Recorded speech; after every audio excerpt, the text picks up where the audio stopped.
ఏదో viral అయిపోతుందంటగా. So ఆ news ఏంటో చెప్పరా. ఆ వైరల్ కంటెంట్ వీళ్ళకి జనాలకి మెసేజ్ అందించరా. అసలు ఏం జరిగిందో మొత్తం వివరంగా చెప్పు. సో నేనంట. అమ్మా ఇది రీసెంట్గానే జరిగింది మీర్పేట్ మర్డర్ కేసు. సో ఇదైతే సంచలనం సృష్టించింది తెలంగాణ మొత్తం. సో భార్యని అత్యంత క్రూరంగా అయితే చంపేశాడు. సో హైదరాబాద్లోని మీర్పేట్ ప్రాంతంలో మాధవి అనే మహిళను ఆమె భర్త గురుమూర్తి దారుణంగా హత్య చేసిన ఘటనలో ప్రతిరోజు కొత్త వివరాలు అయితే బయటకు వస్తున్నాయి. సో నిందితుడు గురుమూర్తి తన భార్యని హత్య చేసి శరీరాన్ని మొక్కలు చేసి వాటిని వేడి నీటిలో ఉడికించి డ్రైనేజీ ద్వారా అయితే పంపించేసినట్లయితే పోలీసులు అనుమానిస్తున్నారు. హత్య తర్వాత చేసిన గురుమూర్తి చేసిన షాకింగ్ పనుల గురించి పోలీసులు అయితే చెప్పారు. సో అదేంటో తెలుసుకునే ముందు నువ్వు చెప్పు. ఈ వీడియో మధ్యలో వచ్చినందుకు క్షమించండి. సో కొత్త వారు చూస్తే ఈ ఛానల్ తప్పకుండా సబ్స్క్రైబ్ అయితే చేసుకోండి. సో ఊరికి నేను ఏం తేవట్లేదు, మొత్తం కంటెంట్ అంతా నెతుక్కొని ఎక్కడెక్కడ అన్ని ఏరుకొని మీకు ఎడిట్ చేసి ఇలా ఇన్ఫర్మేషన్ అందిస్తున్నాడు పాపం. సో తప్పకుండా ఈ ఛానల్ సబ్స్క్రైబ్ అయితే చేసుకొని వీడియోని లైక్ చేసి సపోర్ట్ అయితే చేయండి. ఇంకా మొదలెట్రా స్టోరీ. ఇక ముక్కలుగా నరికి భార్య శవాన్ని బాత్రూంలో గురుమూర్తి తీసుకెళ్ళాడు. అక్కడ కూర్చుని శరీరాన్ని ముక్కలుగా నరికి వాటిని విడదీశాడు. ముందుగా చేతులు, తర్వాత కాళ్ళు నరికి వాటిని 2 భాగాలుగా చేసి బకెట్లో వేశాడు. ఇక వేడి నీటిలో కొన్ని కెమికల్స్తో శవ ముక్కలను అయితే ఉడికించాడు. ఇక మాధవి మృతదేహాన్ని ముక్కలుగా చేశాక 25 లీటర్ల పెయింటింగ్ డబ్బాలో నీటిని వేడి చేసి అండ్ శరీర ముక్కలను ఉడికించాడు. మాంసం ఎముకల ద్వారా తర్వాత వేరుగా అయ్యేందుకు పొటాషియం హైడ్రాక్సైడ్ను ఉపయోగించినట్లయితే పోలీసులు అనుమానిస్తున్నారు. శరీరాన్ని మొత్తం మెత్తగా చేసి వాటిని టాయిలెట్లో వేసి ఫ్లాష్ చేశాడు. ఇక ఎముకలను పెద్ద కమర్షియల్ స్టవ్పై పెళ్ళిళ్ళలో వంటకాల కోసం ఉపయోగించే పెద్ద స్టవ్ ఉంటుంది కదా, దాంట్లో కాల్చాడు. ఆ తర్వాత రోకలతో ఎముకలు వేసి దంచి పొడిగా చేశాడు. ఆ పొడినంతా చివరిగా డ్రైనేజీలో పడేశాడు. ఇక బ్లూ రే టెక్నాలజీ సాయంతో గురుమూర్తి ఇంట్లో నుంచి సేకరించిన ఆధారాలతో పోలీసులు విశ్లేషించారు. సో జనవరి 14వ తేదీ నుంచి 16వ తేదీ రాత్రి వరకు గురుమూర్తి సెల్ ఫోన్ సిగ్నల్స్ కాల్స్తో పాటు సీసీ కెమెరాలో రికార్డ్ అయిన ఫుటేజ్ను పోలీసులు అయితే సేకరించారు. వాటిని పరిశీలించి కీలక ఆధారాలను కూడా సంపాదించారు.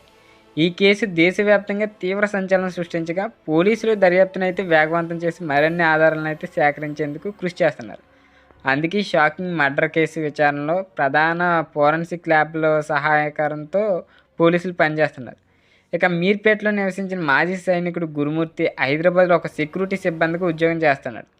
అతని కుటుంబంలో భార్య ఇంకా 2 పిల్లలు ఉన్నారు. సంక్రాంతి పండుగ సమయంలో ఒంటరిగా ఉన్న తన భార్యతో గొడవ పడిన గురుమూర్తి ఆ గొడవలోనే భార్యని హత్య చేశాడు. ఆ తర్వాత ఆమె శవాన్ని మాయం చేసేందుకైతే భారీ ప్లానింగ్ చేశాడు. సో ప్లానింగ్ చేస్తారు, దొరికేస్తారు కదా ఎట్టకేలకి ఎలాగైనా. సో ఇలాగే దొరికేశాడు. సో ఇతను ఏంటంటే ఈ మీర్పేట్ కేసు చాలా అంటే వైరల్గా మారింది కదా. తన భార్యని వేరే అక్రమ సంబంధం సంథింగ్ ఏదో చెప్తున్నారు. సో ఆ పిల్లలు కూడా స్టేట్మెంట్ పోలీసులు అయితే రికార్డ్ చేశారు. ఏంటంటే పండగ తర్వాత ఇంట్లోకి రాగానే దారుణమైన వాసన వచ్చిందని గురుమూర్తి కూతురు అయితే చెప్పింది. అమ్మ ఎక్కడని అడిగితే నాన్న మౌనంగా ఉన్నాడని అయితే పోలీసులు తెలిపారు.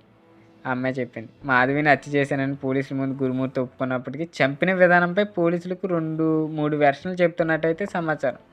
ఒకటి, ఇంట్లోని బాత్రూంలోనే మాధవి మృతదేహాన్ని కత్తితో ముక్కలు చేసి రక్తపు మరకలు కనిపించకుండా 10 సార్లు కడిగినట్టయితే చెప్తున్నాడు.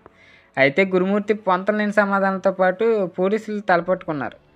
ఇక రీసెంట్గా నిన్న రాత్రి అయితే గురుమూర్తిని మరోసారి చెరువు దగ్గర తీసుకెళ్లారు. కానీ చెరువులో మాధవి ఆనవాళ్ళు ఏవీ లభ్యం కాలేదని అయితే అంటున్నారు. ఈ కేసులో దర్యాప్తు కొనసాగుతుండగా ఆధారాలు సేకరించడం పెద్ద తలనొప్పిగా మారింది. సో భార్యను హత్య చేసిన తర్వాత ఆధారాలు దొరకకుండా గురుమూర్తి జాగ్రత్తలు పడ్డాడని అయితే పోలీసులు అనుమానించారు. అందుకే ఫోరెన్సిక్ డిపార్ట్మెంట్ వద్ద ఉన్న బ్లూ రేస్ టెక్నాలజీని అయితే ఉపయోగించారు. ఆ టెక్నాలజీ ద్వారానే ఈ క్లూస్ అన్నీ సంపాదించి పెట్టిందనే చెప్పొచ్చు. ఈ టెక్నాలజీ ఏంటంటే గురుమూర్తి ఇంట్లో హీటర్, కుక్కరు, టాయిలెట్ గోడలపై ఉండే రక్తం మార్కలను అయితే గుర్తించాయి. అలానే అక్కడ లభించిన ఎంటికలు, గాజులు, మరికొన్ని వస్తువులను ఫోరెన్సిక్ విభాగం అయితే సేకరించింది. ఆధారాలను విశ్లేషించిన తర్వాతే ఘటనపై స్పష్టత వస్తుందని అయితే పోలీసులు చెప్తున్నారు. ఇక సీసీ కెమెరాలో కూడా ఒక సంచి తీసుకెళ్లిన ఆనవాళ్ళు గుర్తించినట్టయితే తెలుస్తుంది. ఈ కేసులో సీసీ కెమెరా విజువల్స్ కీలకం అయినాయి. ఇక బిఎన్ఎస్ చట్టంలో ఎలక్ట్రానిక్ సంబంధించిన సాక్ష్యాలు కూడా చెల్లుతాయని అయితే అధికారులు చెప్తున్నారు. మరోవైపు మాధవి మృతదేహం ఆనవాళ్ళు దొరికితే తప్ప కేసు ముందుకు కదలేని పరిస్థితి లేదన్న. ఇక మృతదేహాన్ని ముక్కలుగా నరికి కుక్కర్లో ఉడికించి ఎముకలను పొడి చేసి దంచి చెరువులో కలిపేయాడు. సో ఇది మాటలు నిజం అబద్ధం అనేది విచారణ చేపట్టారు. సో ఇదైతే జరిగింది. సో చాలా దారుణాతి దారుణం. ఇంత దారుణమైన పరిస్థితులు అయితే ఇప్పుడు సమాజం ఉంది మామ. సో ఏంటి చాలా జాగ్రత్తగా ఉండండి. ఇష్టపడి పెళ్ళిళ్ళు చేస్తున్నారు సెంట్రల్ గవర్నమెంట్ జాబులు ఉన్న అబ్బాయిలకి.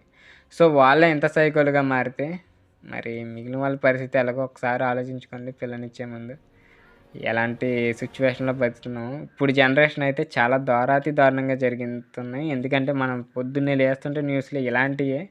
సో ఇది ఈరోజు టాపిక్. సో ఇదా అసలు మ్యాటర్. వామో, నేను ఇంకేదనుకున్నారా. సో చెప్పినందుకు చాలా థ్యాంక్స్ రా బాబు. సో కొత్త వారు చూస్తే ఈ ఛానల్ తప్పకుండా సబ్స్క్రైబ్ అయితే చేసుకోండి. వైరల్ కంటెంట్ గురించి ఈ ఛానల్ సబ్స్క్రైబ్ అయితే చేసుకొని వీడియోని లైక్ చేసి మీ ఫ్రెండ్స్ షేర్ చేయండి. సో మంచి ఇన్ఫర్మేటివ్ నాలెడ్జ్ వీడియోస్ అయితే మనకు అందిస్తాడు వీడియో. సో తప్పకుండా నేను సపోర్ట్ చేయండి అబ్బా.